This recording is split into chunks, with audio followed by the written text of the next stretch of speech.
where indeed do you start with the child maintenance service? So I think what we need to do, Andy, is start at the beginning and show all your viewers the actual beginning of where this all started. I will do that with pleasure. We've got a load of footage which we're going to be showing throughout the evening and discussing that footage between us and with you all. If you've got any questions, please ask them in the chat, and Blood Knows, my moderator, will bring them to our attention a little bit later. But this is where we start with this whole thing, this short piece of video footage. Understood that 3.7 billion is out with the fairies, but there's $1 billion that you say is collectible, yet you're only going to expect him to collect, and I bet you go underneath that, less than half of that. Yes. So there we have it. Okay, this debt of £3.798 billion. Out with the fairies. Out with the fairies. You've heard it. So that was a select committee hearing where the head of the select committee, obviously she's stated that the debt of 3.798 billion is away with the fairies, which is exactly what it is. And her name was Margaret Hodge. So she was the head of that select committee hearings. So I've listened to all of the select committee hearings that date back to 2012, when the CMS, the Child Maintenance Service, took over from the old Child Support Agency. And in those oral hearings, there was a debt, there was an arrears of £3.798 billion. And that debt had accrued by the Child Support Agency, inflating incomes by 300%. Now, correct me if I'm wrong, Andy, but to inflate something is a criminal offence. Absolutely. The live I did in the week, there was a perfect example of that. A father made a comment who'd had a bad experience with the child maintenance service. 270% they inflated his income by. How do you justify that? Why do you... Who sits there and comes up with this? It's nothing short of criminal. Why? I'm speechless. Tell me, how do they do it? Well, so back then, the CSA, before they had the access to the data systems that they have now. So obviously, you know, we've gone from clerical cases over to digital cases now. And the clerical cases, you know, for those that don't know, was in essence was like where you would have a folder with everybody's case notes in that particular folder. And then obviously you would have now everything's gone digital, hasn't it? So there's portals and that sort of stuff where the child maintenance service can access your live data from the HMRC portal.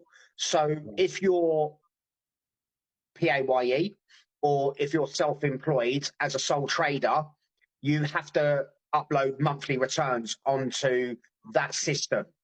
And the child maintenance service can access that system, which in essence sounds good, doesn't it? Yeah, it sounds like a foolproof system of how you can accurately say what a paying parent's income is or what that paying parent's income should be. Whereas back then, they didn't have access to those tools. So what they would do, they would inflate incomes by 300% as a lever, as a tool to scare that paying parent into contacting the child support agency. So in essence, you're sitting there, the brown envelopes come through the door with the crown seal on it, telling you that you have to pay an inflated amount of money. Does that make sense so far?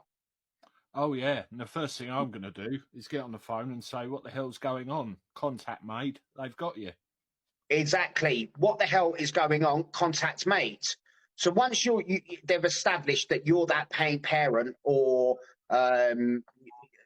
you know, you're the person that they want to speak to, once you had then gone into that agreement, so if they wanted you to pay £100 a week, they would inflate your income to £300 a week.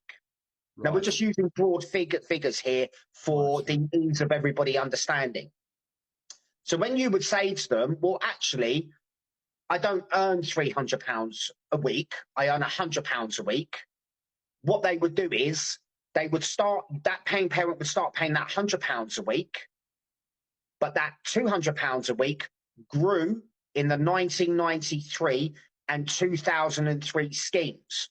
So with all the paying parents that were paying for their children, what was running parallel to that was this arrears balance that kept on inflating. And that figure grew to £3.798 billion. Right. Because the corrections were never made. So in effect, you've got, I suppose, the truth, well, you know, an amount they should be paying, and then you've got complete and utter fiction and inflation, this over £3 billion debt, which they're being chased for, which simply doesn't exist. It's an artificial inflation of the truth. Am I understanding that correctly? Yeah, exactly. You're understanding that correctly, yes. So the paying parents' income did not accurately reflect what it was in those arrears balances. Yeah, it was not accurate. So, and those calculations and those adjustments were never made. Now, my understanding that HMRC deploy the same tactics, but HMRC would make the calculations once you'd gone in and sorted your tax out with them. So it's obviously a systemic issue across government departments that they would inflate incomes. I mean, the troubling thing is what we've seen in the post office scandal, what's all coming out, you know, in the woodwork now, is that these assessments are always over. They're never into a deficit, are they? No. No, there was no one there from the post office. They, you know, them poor innocent people that were going out, you know, just trying to earn a living, where the computer system was putting it into a deficit that they didn't owe money. So, you know, it was carefully orchestrated that this money is inflated. Mm. So that seems to be a very systemic issue across all government departments and all public bodies, is to inflate.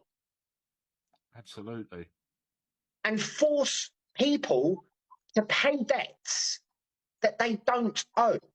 And in the current financial crisis that we're in at the moment, imagine that you've got all of these bills, you've got the cost of living crisis. You know, people are scared to put on their gas, their electric. I mean, Andy, I've got a smart meter, you know, what the smart meter is telling me on a weekly basis and what I get billed by Eon are two entirely separate things. I can imagine. So I have to ask the question, you know, what is going on? Why is this being allowed to happen? I'd love to sit whoever's responsible down in a room and say, well, what are you playing at? It's ruining so many lives. Well, I mean, look, computer systems, look, a computer system can only operate on the data that's put into that computer system. That's very true. So a computer system doesn't ignore calculations. Computer systems do not ignore the law. You know, computer systems do not ignore mandatory reconsiderations. No. You know, my understanding from the post office scandal that they had access via an operations centre using remote terminals, and they were changing the calculations behind the scenes and then forcing that subby to pay whatever the deficit was. I mean, how is that in a democratic society, you know, where we claim to be, you know, this pillar of democracy around the world, yet we've just got these systemic issues where members of the public are having their lives destroyed. Let's have it right here, right now.